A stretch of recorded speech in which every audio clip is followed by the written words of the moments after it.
On débute le bulletin dans le monde de la santé puisque la Fédération des médecins omnipraticiens accepte l'entente de principe avec le gouvernement Legault. Olivier, l'entente qui a été entérinée aujourd'hui à une forte majorité. Oui, absolument, André. On parle de 97 des membres qui ont accepté cette offre. La semaine dernière, le premier ministre François Legault avait dû intervenir lui-même après des semaines de tension. Il avait notamment reculé sur certaines mesures, dont des pénalités financières si jamais les médecins n'atteignaient pas les cibles. L'entente d'aujourd'hui qui prévoit des accords qui sont facultatifs au niveau des primes. Et je me suis entretenu un petit peu plus tôt aujourd'hui avec le docteur omnipraticien d'Amos, William Maguire, et ainsi que Jean-Joseph Condé, un responsable d'une clinique GMF de Val-d'Or. On les écoute.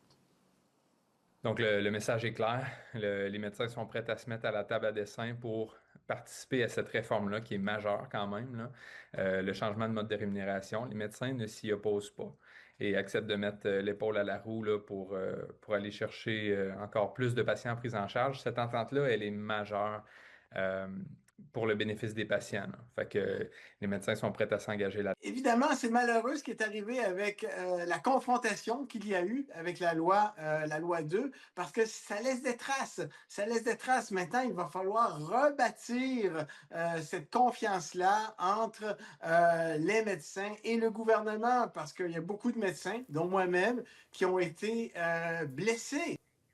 Et le tout qui survient après la démission de Christian Dubé. Comment voit-on cette situation chez les médecins, Olivier?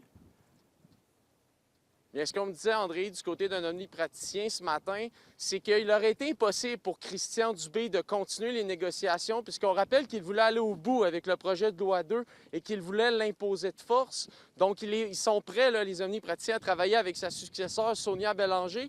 Je vous laisse écouter à nouveau Jean-Joseph Condé, ainsi que le président de la Fédération régionale des omnipraticiens. Une entente que les experts lui disaient ne fonctionnait pas, mais lui, il s'entêtait à vouloir l'imposer. Alors, je pense que malheureusement, il n'avait pas le choix que de laisser la place à quelqu'un d'autre. Et on salue l'arrivée de Sonia Bélanger, puis nous comptons travailler avec Sonia Bélanger de façon à améliorer l'accès aux soins pour la population, ce qui est évidemment le but ultime de toute entente avec les médecins. Je pense qu'on était prêt à travailler avec la personne qui aurait été au ministère de la Santé, là. Si Christian Dubé ne se sent pas à l'aise d'appliquer le contenu de cette entente-là, ben, écoutez, on va travailler avec la personne que le premier ministre choisira pour le remplacer. En terminant, André, il est à noter que l'entente avec les omnipraticiens devrait être rédigée d'ici la fin février. Et on devrait connaître les grandes lignes à la fin du mois de février. Merci, Olivier.